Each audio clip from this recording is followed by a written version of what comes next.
Why, hello there, everyone. It's Friday, it's 11 a.m, which means this must be the Flow State podcast, and I must be Stuart P. Turner. Welcome back if you have joined me before, and welcome for the first time if this is your first time. So, today, I'm going to talk about two of my twin passions of digital technology in all its horrible glory and music in general. Now, the streams of those two industries have been crossing in fairly horrible fashion over the past few years. But there's one story that keeps kind of cropping up over the past few months, which is our friend Daniel Ek, the founder and CEO of Spotify, and his recent fairly unsavory, to my tastes, investments in hardcore military AI technology. Now, you might be thinking, Stu, what the hell does this have to do with work? And I'm not about to do a LinkedIn, here's what, this taught me about B2B sales switcheroo here. What it has to do with work is incredibly important if you're trying to grow a business or run a business, in that we are allegedly, living through still the age of authenticity in brands and trust being super important. We're doing a lot of market research at the moment where those two things keep coming up, like, building trust who you're buying from, needing comfort to know that the purchase decision you're making is the right one. How do you know that? Well, it's all down to trust in the individuals that you're dealing with. And in order to build trust, you must be authentic and not be full of bullshit and, actually build proper relationships with people. So, thanks for asking. There's the actual link to work and both professional and personal life. And look, just as a forewarning, at the start of this year, this isn't the warning, this is leading into the warning. At the start of this year, I sort of made, not a resolution, because those are a bit lame, aren't they? I made a bit of a promise to myself to try and be more positive, turn over a bit of a positive leaf. And, it might surprise you to know that I'm not always the sunny, sort of optimistic character that you might hear on these shows. Like, sometimes I'm actually quite miserable about stuff. So I was like, do you know what? Don't turn into a bitter, miserable old man. Just try and look on the bright side. And I've been trying to do that all year. But the last week has been really just, challenging my commitment to that promise that I made for various reasons, and this is one of them. So while this may seem like a bit of a, negatively positioned discussion, and it is, I'm going to try and extract some positivity as we go through. So the warning is, look, this might be a little bit negative, but sometimes you have to be negative in order to uncover the positives. And also it might be a little bit sweary, because this whole situation just sucks in so many ways. And I think it's indicative of the times we live in, the attitude of a lot of people to business, why a lot of us who just have worked in companies think that everything companies spew out is just nonsense. Like, there's so much wrapped up in here. It's like I could talk about it forever. But I'll try and stay focused, and I just want to run through this specific example because, one, it is something that I lived through myself, and two, is something that I am, as you can tell, very aggressively passionate about in a variety of ways. So, first of all, what is happening? Well, look, this isn't like a new piece of news. This all sort of broke in June, I think, this year. But, as you know, if you've listened to the show before, this isn't like a trend chasing, show. Like, I'm kind of trying to stick to more evergreen, overarching sort of themes that are a bit more impactful than just, what celebrity's getting married to what other celebrity. See, I do follow the news as well, but we're not going to talk about that because everyone else is talking about it. So what's been happening? Well, as you may or may not have heard, the CEO of Spotify, who is this sometimes fine-looking, sometimes very creepy-looking man, Daniel Ek, who has suddenly decided, well, it's not actually that sudden if you know him or follow his thinking, but he has been investing and decided to invest very controversially, if you are a, bleeding heart creative type, in military AI technology. Now, I'm not going to talk about that decision today beyond saying I don't like it. I don't like the idea that we are investing in more automated, scaled ways to kill each other. And I think as a species, that's just an incredibly reductive, moronic way to invest our time and money. So if you're listening, Daniel, look, I'll tell you what I really think is that. And I think you could be investing your time and your money into something a lot more productive instead of how do we analyze a battlefield and work out how we could kill more of other people and not kill as many of ours. Like, why would you? Anyway, rant for another time. The point I wanted to share, though, is that on this news.com.au article, there's a good clip from an interview with old mate Daniel here where he sort of explains a bit about his thinking and why he's making these investments. And look, obviously I agree. I disagree pretty sort of stringently with his thinking, but I understand it. However, the challenge here is this is the guy who also thinks that it's fine to invest or continue to invest and lead in his, we're saving the world of music brand, Spotify. And that's what I want to talk about today. So I'll include these links under the podcast as usual. Watch this clip. It's actually quite interesting. It's only a short one, 43 seconds. Surely, even in our currently, attention deficit inducing environment, you can stretch to watching a video under a minute and see what you think. Now, the reason, in case you were not already kind of clear on this, that people are pretty pissed off with his decision is that most people who are creatives, most people who are musicians, don't tend to love the idea of going to war about stuff, and they certainly don't love the idea of the people who own and control large swathes of the music distribution industry investing in things that are directly at odds with their own personal beliefs.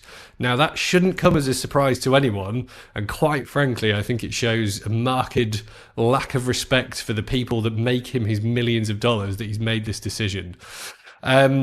So that's the context. And the reason that I think this is such a ridiculous sort of, decision to make for him to think that he can still lead Spotify and make these investments is because if we look at the actual brand mission of Spotify itself, word for word, our mission is to unlock the potential of human creativity, questionable at this point, by giving 1 million creative artists the opportunity to live off their art.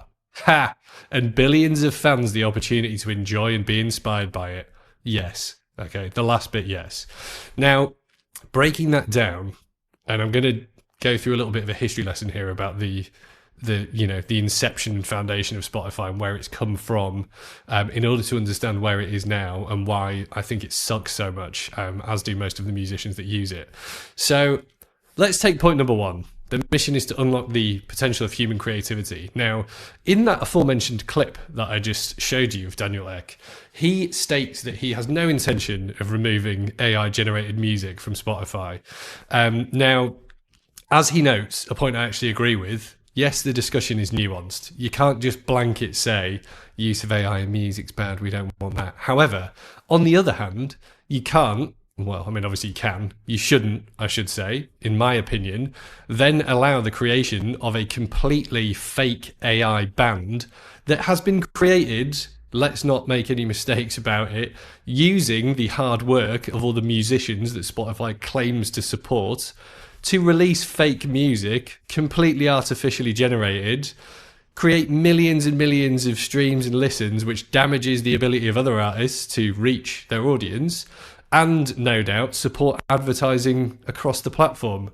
So I don't know how you can sit there with a straight face and say that you support human creativity, and you're trying to give artists the opportunity to live off their art, while at the same time shamelessly raping and pillaging their art to create fake, watered-down wallpaper versions of their music. That just seems to be in direct opposition to that statement. So that leads me nicely onto the second point. Giving millions of creative artists the opportunity to live off their art. Now, Spotify does not allow you to live off your art unless you're in the top, 0.01% of artists. And I don't want to lay the blame for this completely at Spotify's door, because this has been the state of the music industry for, forever. Super famous bands get super famous, they make loads of money, the rest of the industry struggles along, trying to make ends meet and attempting to make enough money to just live and do what they love. Like, that hasn't changed significantly, right? What has changed, and what was good about Spotify, was the sort of democratization of getting your music to people, right? Because that was hard before the internet. But Spotify is not the only place to do that, and there are much better places to do it if you want to support your artists, like Bandcamp, for example, which is one that you can stream music from, as well as actually buying music direct or almost direct from artists, right? So, the pittance that Spotify pays for streams is laughable in light of this mission statement that they give artists the opportunity to live off their art. Like, yeah, they do, but that's like saying that, I've got the opportunity to, I don't know, buy a super yacht at some point in my life. Like, I do, but that opportunity is not exactly a couple of steps away, you know what I mean? Maybe that's a bad analogy, but you get what I'm saying. And look, the third part, they have given fans the opportunity to enjoy and be inspired by more music than you ever could before. Like, that's cool. But, the scales are not balanced at all. So now you have a situation where artists still spend all their time and money trying to make money out of their art, right? And they're forced onto platforms like Spotify because that's one of the biggest distribution channels available to everyone now. But the money that you get back is nowhere near equal to the amount of effort you have to put in. So where does that leave you? So the point I'm making here is taking them at their word. Spotify fail, in my opinion, to live up to their brand mission completely, or at least 2 out of 3 crosses. And their CEO is now saying that he's quite happy for AI slop to just explode across the platform and continue to damage them, and just, turn Spotify into what essentially sounds like will be a sort of, spiral or, drain of talent that just produces more and more generic rubbish to continue to fund itself. Like, that doesn't seem like a great future for the platform, to be honest. So look, that's my current opinion on it. And tying that back to the things that we were just saying in terms of brand authenticity and, trust, like, how can you trust a man who wants to invest in wholesale automated killing to run a creative platform? Like, you just can't, can you? Which is how, in my opinion, Spotify currently has sort of lived long enough to become the villain instead of dying the hero, I think was how I put it, which obviously coined, the phrase made famous by Christopher Nolan's Batman movies, but I don't think he came up with it. So why is this so personally frustrating to me? Well, winding back to the early 2000s, which you may or may not remember, and if you're younger, this is the era that everyone is now trying to ape, as we see the welcome resurgence of, like, just looking like a bit of a gronk and baggy jeans and stuff, which was exactly what we all used to look like back in the day. But look, where did Spotify come from? Well, Napster nearly killed the music industry. It wasn't only Napster. But in the early 2000s, peer-to-peer was huge, right? So some games and other technologies still use this. Peer-to-peer, if you don't know, is we directly connect to machines to share information, as opposed to a cloud-based network that is distributed across many different servers and machines. And at the time, back in the day, when the internet was really slow and pretty crap, well, it was great, but it was slow. Peer-to-peer was the way to share, right? So your mate who spent all their money on, like, a super amazing computer and had, like, the fastest internet connection in the world was everyone's best friend, because you would be trying to get them to share all the files that they had, for legal reasons, acquired. And that's how you could get free stuff. Only it wasn't really free, because this was illegal. And if you're like my age or a bit older, you'll remember, which was highly mocked in the UK, all those mad anti-piracy ads that were on the start of movies. They were labelled everywhere. There was some great ones, like very amusing satirical versions of these, where it'd be like, you wouldn't, like, stab a dog, would you? No, obviously. So why are you downloading music? You wouldn't punch your gran in the face, so why are you downloading this film? It was literally that extreme at the time. Now, the reason this is important is because Napster and other similar peer-to-peer platforms, like there was Emule back at the time, LimeWire, like there was tons of them, right? Napster was just the most famous. And the reason Napster is relevant is because one of the founders of Napster was also involved in the founding of Spotify, right? So Napster basically caused the apocalypse of peer-to-peer downloading, because at its peak, as you can see in this story, there were over 80 million users downloading music and various other things across the application, and they were sued out of existence because they became so high profile that Metallica sued them, amongst a bunch of other bands. And if you are interested in seeing this, there is an amazing documentary called Downloaded that you should watch, which is a great period piece about this sort of late 90s, early 2000s era and the rise and fall of Napster. It is really interesting, and you see some like crazy stuff. And if you are an aficionado of 90s fashion, you can watch it and enjoy what people used to wear and congratulate yourself on how cool you look. But look, what happened was, like, Napster was just, the tip of the iceberg, right? People were downloading music for free. They were like, just everything was getting uploaded onto the internet. It was amazing, and obviously terrible if you're trying to make music out of it. And this is where the nuance comes in, right? Because this isn't the first time that people were breaking the law and sharing music, because technically speaking, prior to this happening, and I used to do this loads, right? You make mixtapes or whatever, you have those old school tape decks with 2 decks in, so you could record one tape to another. Like that's illegal. You're not allowed to take an officially released cassette and record it somewhere else. Just like recording stuff off the radio is technically illegal, and burning copies of CDs is illegal, right? So the challenge here, or the reason Napster became a focal point for this, because this was the start of the scaling of the illegality. Because before, you would have to, and I know this because I used to do this, and I'm not incriminating myself in any way, because I think it's way too long ago now. But me and all my friends used to buy like big packets of like TDK tapes, right? You get 5 or 10 in a big stack, and then spend all our spare time like recording stuff, making mixtapes. Like that was literally like what we spent loads of our spare time doing. But obviously there's only so much of that you can do, right? Like that sort of cottage, piracy industry, if you want to think about it that way. I didn't think about it that way because I was making things that didn't exist before. But if you were just, straight up copying stuff, there's only so many of those you can feasibly do in a day, right? Like even if you like ripping CDs and stuff, doesn't make any sense to scale that beyond a certain level, right? Napster and peer-to-peer sharing changed the game, because suddenly everybody could share it. Well, everyone with a computer and a decent internet connection could share everything super fast. So the scale of this issue became huge, and it stopped being like bootleg tapes and bootleg records or whatever, and it started being like super scaled, pretty extreme levels of, albums being leaked before they're released, like really damaging stuff happening. And that is horrible, like you as an artist, if you've spent your time and emotional energy and own money recording something only to have the release of that thing just completely undermined by some idiot in the studio who leaks it before it's out, like that's shit. Like you don't want that to happen. So look, this documentary explores all of that, and that is the environment from which Spotify was born, because Spotify came and said, look, people, that behavior is not going to change now, right? People expect to be able to listen to music almost instantaneously. They want to be able to share stuff. They want access over ownership. That was one of the big paradigm shifts at the time, access over ownership.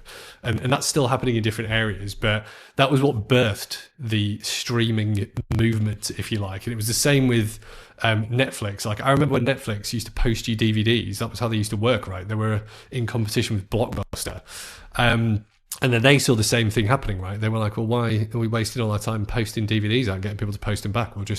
They can just watch them on the internet, right? So that it's important to understand this context, because Spotify at the time was then lauded as the sort of savior of the music industry, because you were like, oh, you can put your music onto this platform and you can actually get paid when people listen to it instead of people downloading it for free. And people are happy to do it, right? We're happy to sort of support the artists that we want to listen to.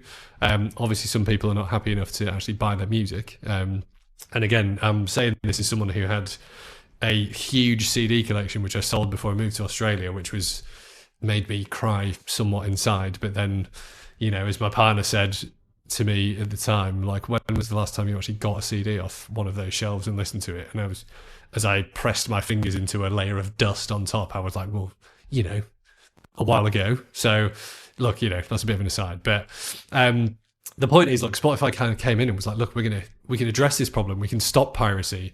Whereas if you fast forward to now, right, over 20 years later, people are now turning back to piracy because we have come full circle, and all these brands coming back to this, this mission, right, of unlocking human creativity, a lofty and somewhat navel-gazing statement, giving millions of artists the opportunity to live off their art. You're not, though, are you? And like major bands are on here, right? Because the distribution of their music, this is where the audience is now. We're trapped in this system. And this is the secondary point that I wanted to make today, in that just because you have to participate in a system or structure or way of living does not mean that you have to like it. And this is enough for me to say, look, like, I've got years worth of, creepy Spotify data probably around my profile now because I've been using it for ages. But this is enough for me to be like, do you know what? I will put up with the crap UI of Apple Music, or I will go and try and use Bandcamp to stream music instead, because the decision, coming back to where we started, by Daniel Ek to put his money and effort behind something that I fundamentally disagree with so much is, that's a luxury I have. I know it's a symbolic gesture, like my $25 a month or whatever is not going to burn the company to the ground. But this is what's important to me. And coming back to what I was saying about brand and authenticity and all that stuff, like this is how you bring it to life, like your everyday decisions. And this is an easy one, right? Because there's competition now. There's loads of different streaming services, and they're all just as sort of, shit as each other in terms of how much they pay back to artists, with the possible exception of Tidal. So look, like, I think that's just how you can make a difference here. And like, all I need to do is just migrate all my millions of playlists over somewhere else, and I can just kick this to the curb. Like, right, well, screw you guys. I just don't agree with this. So winding all this back, if you want to sort of see a bit of the real discussion around this decision, as always, Reddit is a great place to dig into that. So when this story first broke, as you can see, I'll just give you a bit of a smattering of the feedback if you're just listening and not watching. Someone posted this into a sub called The Overload. A few of the comments on the decision. So this was Spotify CEO Daniel Ek becomes chairman of AI military startup following a €600 million investment. First comment, fucking gross on all levels. Brilliant. Yet another reason to cancel their subscriptions. Don't forget their unrelenting use of AI-generated music peppered throughout their playlists. Get Spotify to fuck. It goes on and on like this, to be honest. So, it's amazing that they haven't seen this, but obviously they're making so much money that they don't care. So, winding all this back, I know I said at the start, which I'm sure you remember, I was going to try and be positive, and that wasn't super positive, was it? So, let's think about the positives here for a moment. So, what has Spotify done that has been good? Well, speaking of paradigm shifts and the whole access over ownership shift and where the internet is at, what I am seeing at the moment, and the sort of plus side of this current age of inauthenticity that we're living through, right, is that AI at present is going through that phase of everyone's playing around with it. People don't really know what to do with it. It's fun and it seems to do fun stuff. But it is allowing people to just spew out huge amounts of garbage at an incredible rate that you couldn't before.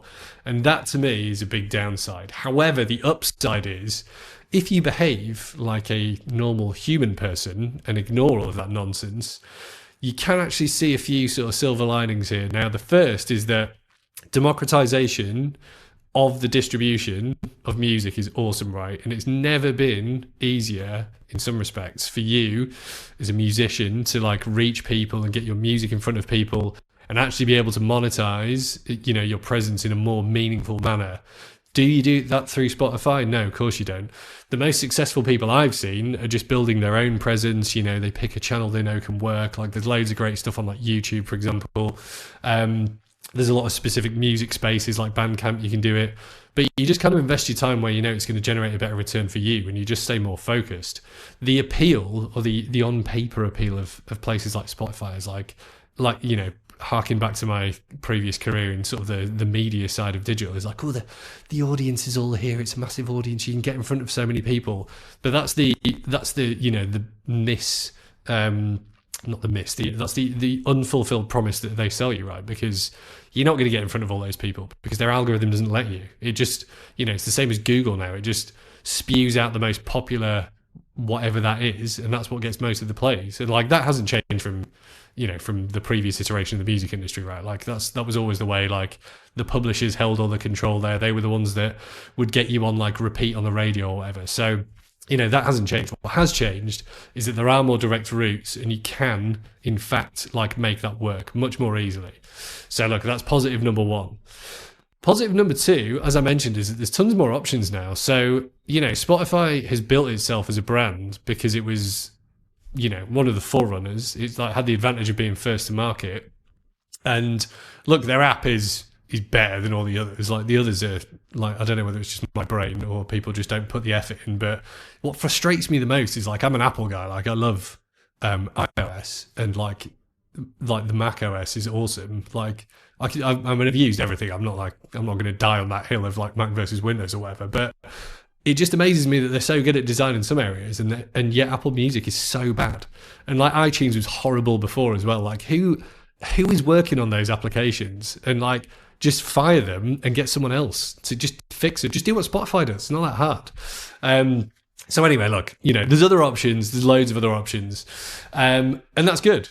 And the most important thing, I think, which is a combination of both of those, is that it has never been easier just to buy direct from the artists that you like and want to support, right? Because they all have an online presence. People are printing records again. You can buy records from them, right? You can buy CDs directly from them. You can buy digital downloads directly from them. You can buy merch directly from them. So don't be fooled into all these like, crap self-serving ecosystems and like they're the only places to buy stuff. And one of the most, this isn't a negative, this is a positive as well. One of the most annoying I've seen recently is like Spotify, are branching out into selling merch and tickets and all this other crap. And you're like, yeah, great. That's just adding layers and layers of cost on to me as an end user, right? And I want to support live music. I would be going to gigs like every week if I could afford it. But living down here, I've like 10 or 20 bands that I really want to see have been down in Australia over the past 6 months, right? But every single one of those gigs was going to cost at least $100 a ticket before I even leave the house, right? And then, getting the train somewhere, possibly going and doing some other stuff, it just becomes like, unaffordable, which sucks because I want to go and support these bands. But I also know that most of that money is probably not going to them. It's just going to like promoters, venues, whatever. So, look, like virtual stuff, yeah, it's not as good as seeing people in real life, but it's also never been easier to sort of virtually support your favorite bands in a more meaningful fashion. So I think where I'm seeing technology working, and this is, coming back to sort of, as I'm sure you're getting the idea of like my roots as a sort of more indie-minded person, is ignore all the giant corporate crap that is just sitting across the industry at the moment, and people like Daniel Ek who are, raking in millions of dollars. He might pay lip service to like, having some sort of connection to the music industry, but actions speak louder than words. And if you truly believed that you were a supporter of the arts and creativity, you would not be investing in military anything, in my opinion. So the positive, I'm struggling to find a positive there. I think the positive is like you and me as individuals, we've never been more empowered to make decisions that can make us feel better about what we're doing, I guess, right now. Like there's so many options out there to choose from, and if you're not aligned with someone like Daniel Ek and Spotify, like just don't use it, don't pay for it, you don't have to. And this is where, coming back to it, like this is the positive I was looking for, right? Digital technology and where AI has become even more useful, right? Is like it's actually never been easier to just even build your own solutions now if you're struggling. So one of the issues that's still a bit of a problem here is if you, as I'm sure you know, if you're downloading your own music, unless you've still got an iPod that you're keeping going somehow, or like a mini disc player, it's still pretty clunky to try and transfer it between devices or put it somewhere. So you like build your own solution, right? It's easy. It's so easy now. So look, without rambling on too much, just want to kind of wrap this all up with a quote from my friends The Who from Won't Get Fooled Again. As they said in that seminal song, "Meet the new boss, same as the old boss. We have come full circle. These supposed saviours of, the arts and creativity are just as money hungry and, sort of misaligned with their actual core kind of customer base as everyone else." So I feel like there's a strong, very reasonable and sort of tangible way that those big platforms can just be ditched. And look, you can have a basic presence there, but you don't need to push people there. You don't need to promote those things. You can bring all that back to you, and it's never been easier to build a kind of direct presence online as it is now. The challenge we're facing, though, is how do you stop, these armies of scrapers and tools just hoovering everything in that you make and turning it into whatever garbage is going to come out from this imaginary band on Spotify next month. So, look, it wasn't entirely positive. I did my best. If you have thoughts on that rant/discussion, would love to hear them. If you are in the music industry and you want to talk about this, I would also love to speak to you. If you disagree and think, Stu, Spotify are doing a great job, like what you've been talking about, then come and disagree. I'd love to have a chat with you. But I think, in an age where everything seems a bit fake and nobody, across the worlds of politics, business, government seems to really do what they say, it's frustrating to continue to see these things happening. But ending on a positive note, it is also just as easy to ignore all that stuff and remember that a lot of the power resides in our own hands, and we also have a voice, and we can make those voices just as loud as all these other idiots if we want to. So on that note, I will leave you. That has been the Flow State podcast. I've been Stuart P. Turner. I hope that's been interesting or at least thought-provoking. Have a wonderful weekend, and I'll hopefully have your ears or eyes with me again next time.